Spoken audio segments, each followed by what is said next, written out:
Master Malika here. I'd like to talk for a moment and demonstrate the defending hands. Typically we show this from a transition of single whip into the defending hands, and that's how most people understand it.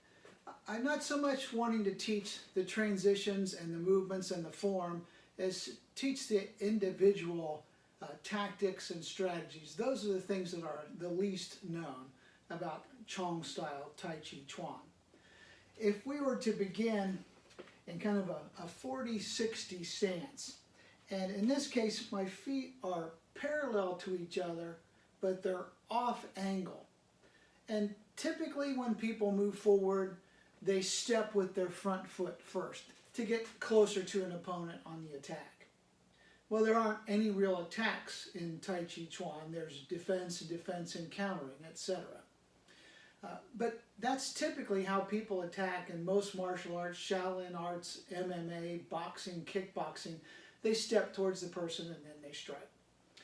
However, this does make you vulnerable. A lot of people in the world of Kung Fu will strike your leg as you step forward. They'll either sweep the foot out from underneath you one way or the other, or they'll kick you on the upper shin or directly in the knee to lock your leg back, injure your leg, and stop your forward progress.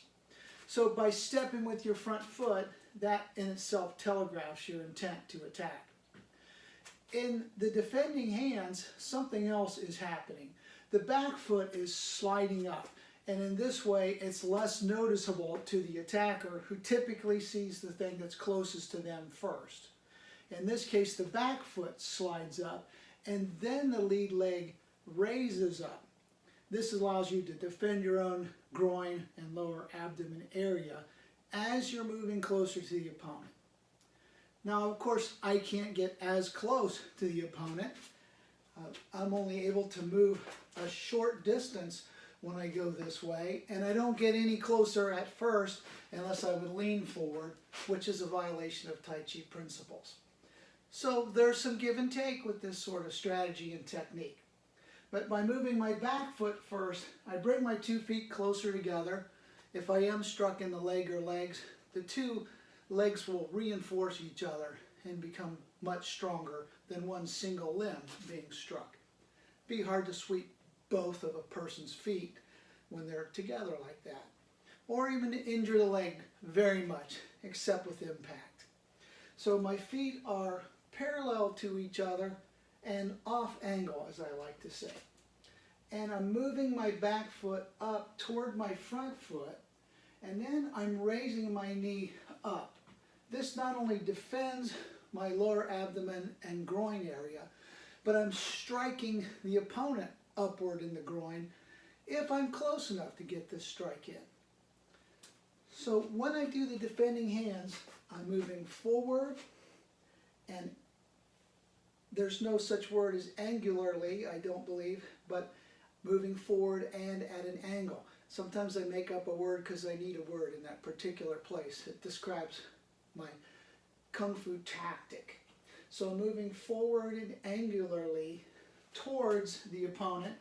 This also doesn't expose as much of the groin area because I'm at a slight angle. If I was like this, my center line is open.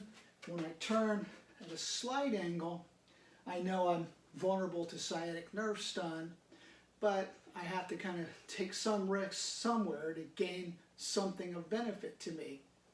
And as I step forward, see, there's less of my center line available, and there's less foreshortening as I move towards my opponent. So I am moving forward and slightly off angle towards my opponent, and I'm moving up and inside the arc of the opponent's strikes. Now, of course, straight strikes have a lot of force, especially when you put your rear shoulder and rear side of the body and rear hip behind your strikes. They've got tremendous power, and we have to watch out for that. But most people generate their force by swinging wide, and that's where they're getting their power. So these strikes are either coming from here and here, or they're coming around.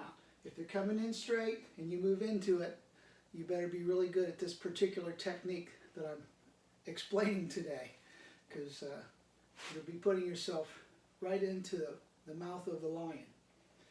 So as I am moving in, I'm blocking or parrying back toward myself.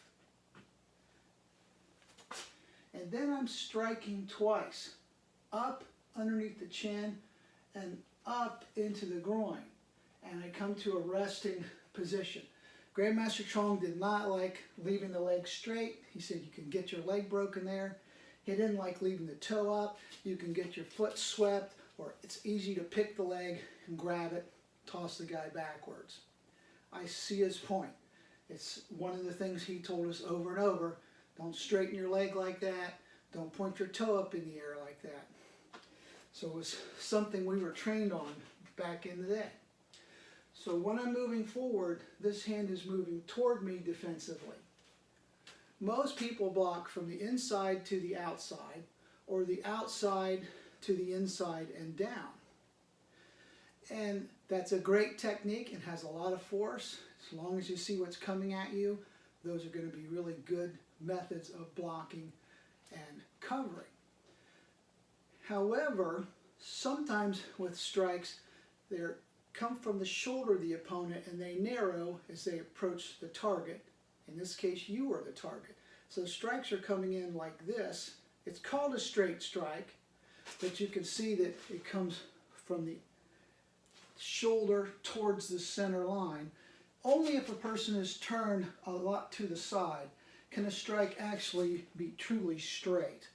Most of the time, people's hands are a little wider, and even though they believe they're punching straight, they're really punching at a slight angle.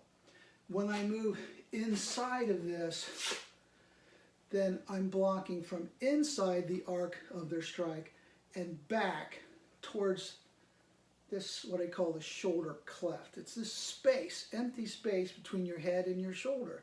So if strikes are being blocked to the outside there, it's a simple parry, and it keeps your face and your head and even your neck protected. So it's a good thing to know. It's very valuable. Also, typically people punch with one hand, then the other, and perhaps the first, and then again. And this defending hands will allow you to stay in contact with their punches and continuously block them back and away from your head.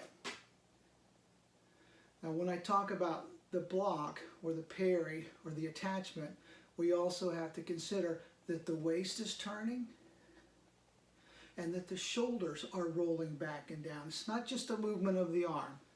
That probably wouldn't be enough. But I'm twisting my waist and rolling my shoulder. So the target itself is turning. And the target, which is you, is turning, and it's yielding, and it's absorbing, and it's attaching, and also redirecting.